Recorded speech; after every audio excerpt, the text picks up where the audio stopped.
নমস্কার বন্ধুরা, রুই মাছের ঝোল কীভাবে রান্না করতে হয় দেখুন আপনারা। আমি রুই মাছ নিয়েছি, হলুদ মরিচ মেখে ম্যারিনেট করে আধা ঘন্টা রেখেছি। পেঁপে আলু দিয়ে রুই মাছের ঝোল রান্না। পেঁপে আলু কেটেছি, এখানে পেঁয়াজ রসুন আদা কাঁচামরিচ নিয়েছি। এখন কড়াইতে তেল দিয়ে দিয়েছি 1 টেবিল চামচ।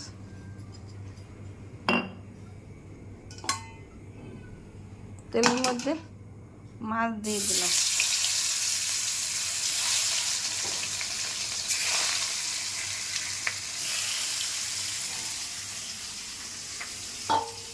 আমি 2 মিনিট পর ফিরে আসছি।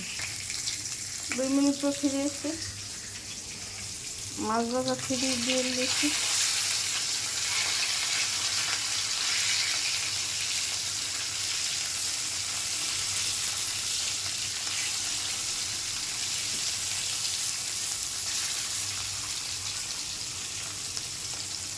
এখন আবার 2 মিনিট পর ফিরে এসেছি, মাছ ভাজা তুলে নিয়েছি। এখন কড়াইতে তেল দিয়ে দিয়েছি আর 1 টেবিল চামচ। তেলের মধ্যে পেঁপে আলু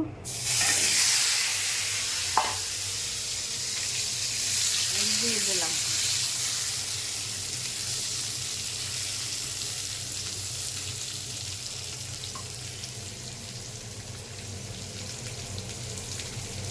ওর মধ্যে আধা চামচ হলুদের গুঁড়ো দিয়ে দিলাম,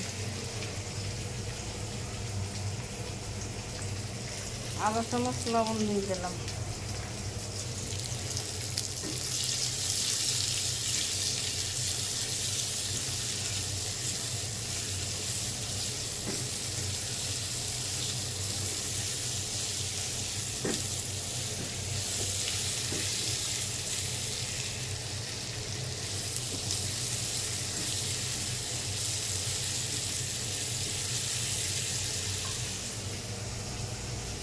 এর মধ্যে পেঁয়াজ রসুন আদা কাঁচামরিচ দিয়ে দিলাম 1 টেবিল চামচ করে।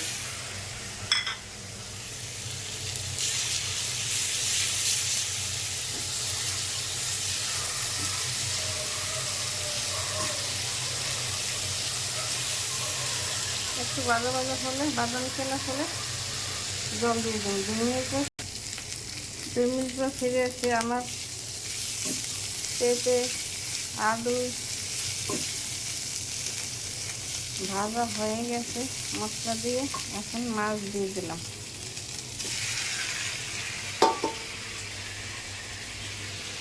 মাছের মধ্যে জল দিয়ে দিলাম পরিমাণ মতো।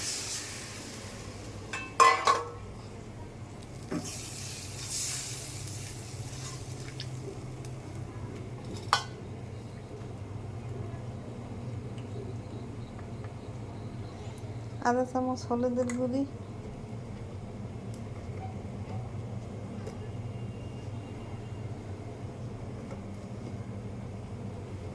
1 চামচ মরিচের গুঁড়ি,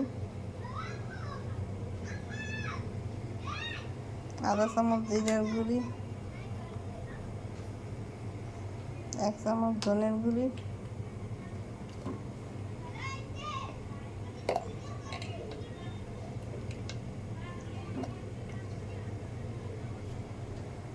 গোলমরিচের গুঁড়ি দিয়ে দিলাম।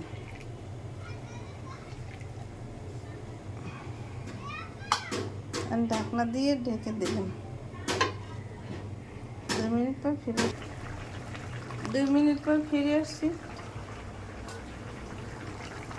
আলু দিয়ে পেঁপে দিয়ে রুই মাছের ঝোল রান্না করা হয়ে গেছে। এইভাবে আপনারা ঘরে তৈরি করে খেয়ে দেখবেন, খেতে অনেক সুস্বাদু লাগবে।